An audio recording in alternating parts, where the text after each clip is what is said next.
Salam sejahtera bagi kita semua, salam Pancasila, NKRI harga mati. Kiai Fahim Mawardi kini resmi ditetapkan menjadi tersangka dalam kasus dugaan pencabulan terhadap santri. Sebelumnya Fahim Mawardi menolak keras, bahkan menuntut akan melaporkan balik istrinya yang melaporkan dirinya terkait dugaan pencabulan. Bahkan ia berjanji kalau terbukti ia akan jalan dari Jember, jalan kaki ke Jakarta dengan bugil. Ketika saat ini sudah ditetapkan sebagai tersangka, maka bagaimana dengan janjinya? Orang yang sudah ditetapkan sebagai tersangka, maka pihak kepolisian sudah bisa memastikan bahwa dua alat bukti yang kuat itu sudah bisa dipastikan ada.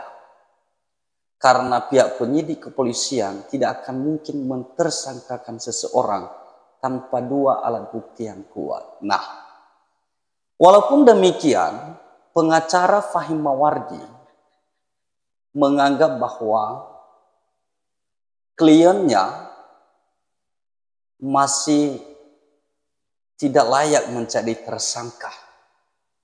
Bahkan mereka tidak tahu dasarnya apa. Iya, ya jadi kalau nggak tahu dasarnya apa, berarti kamu bukan kuasa hukum yang profesional. Ya tentu polisi itu tidak bodoh dan tahulah. Ya, kalau misalnya mereka tidak memiliki bukti yang kuat untuk mentersangkakan seseorang, pasti mereka mendapatkan hukuman. Kenapa? Karena kalau misalnya tidak terbukti, tidak ada alat bukti yang kuat, lalu kemudian tersangka, otomatis Fahim Mawardi akan melaporkan balik pihak kepolisian yang membuat dirinya menjadi tersangka. Dan penyidik yang mentersangkakan dirinya otomatis mendapatkan hukuman, ya kan? Sesuai dengan undang-undang kepolisian. Nah, saya sempat berpikir bahwa Kiai Fahim Mawardi ini gak mungkin dia jalan kaki dari Jember ke Jakarta. Kenapa? Tentu kalau dia sudah tersangka, maka tentu proses hukum akan berjalan.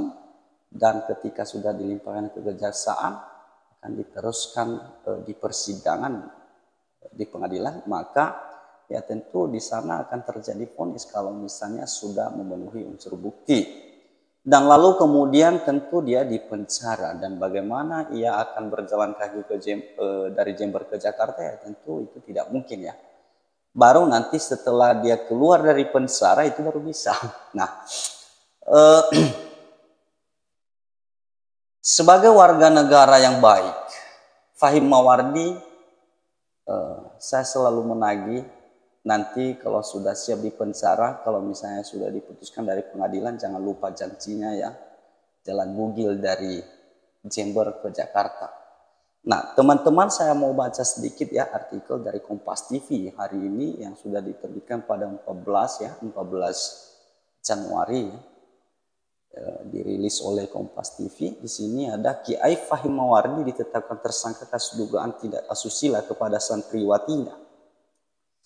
Muhammad Fahim Mawardi, pengasuh pondok pesantren Al-Jalil di Desa Marangan, Kecamatan Ajung, Jember, Jawa Timur, ditetapkan sebagai tersangka dalam kasus dugaan tidak asusila kepada santriwati.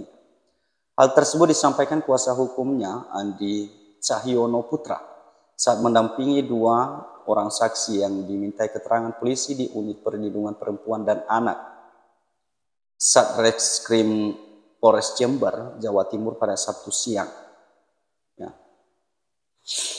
Surat penetapan tersangka tersebut diterima perwakilan pondok pesantren pada Jumat malam 13 Januari 2023. Ternyata pada hari Jumat yang lalu sudah menerima surat tersangkanya. Ya, jadi tim kuasa hukum Kiai Fahim sendiri akan berkoordinasi dengan unit PPA terkait dasar penetapan kliennya sebagai tersangka. Menurut kuasa hukum, dasar penetapan tersangka masih lemah. Wah, masih lemah katanya.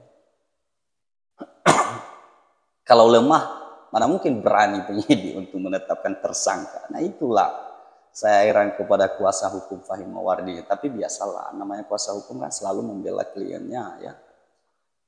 Itu biasa. Karena keterangan sejumlah saksi belum ada yang menegaskan tindak pencabulan yang dilakukan kliennya.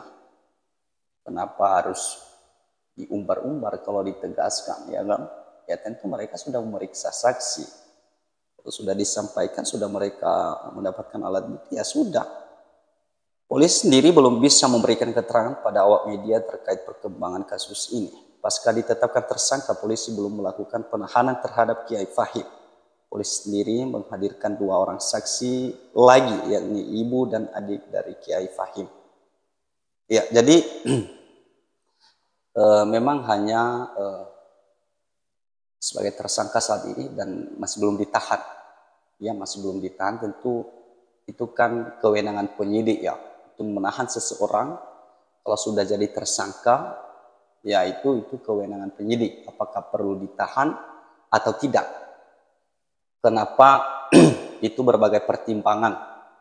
Misalnya ada upaya penghilangan barang bukti, atau misalnya dia mau melarikan diri. Nah, kalau misalnya ada kecurigaan-kecurigaan seperti itu, tentu penyidik akan melakukan penahanan dalam waktu cepat, ya kan? Tapi kalau misalnya tidak ada itu, ya kemungkinan itu kan hak penyidik ya. Itu kewenangan penyidik untuk menahan atau tidak menahan ya. Ya jadi yang jelas Kiai Fahim Mawardi sudah jadi tersangka dan tentu kita bisa pastikan, saya sangat meyakini bahwa itu polisi tidak bodoh dan tentu mereka memiliki 2 alat bukti yang kuat. Sehingga ini kita tinggal menunggu pelimpahan berkas ke kejaksaan dan kemudian akan dilakukan persidangan di pengadilan, pelimpahan dari jaksa ke pengadilan, dan kita akan tunggu proses hukumnya, ya kan? Nah, tinggal kembali saya ingatkan kepada Fahim Mawardi, bersiaplah, dan kalau misalnya sudah ada putusan hakim dan keluar dari penjara, jangan lupa ya janjinya. Nah, ini jadi pengalaman bagi para santri juga. Kalau misalnya ini sudah terbukti, ya Anda harus bisa lebih harus selektif ya, memilih pondok pesantren ya, supaya tidak terjadi lagi. Dan semoga juga para kiai-kiai memberikan keteladanan yang baik. Janganlah seperti Kiai Fahim Mawardi. Terima kasih.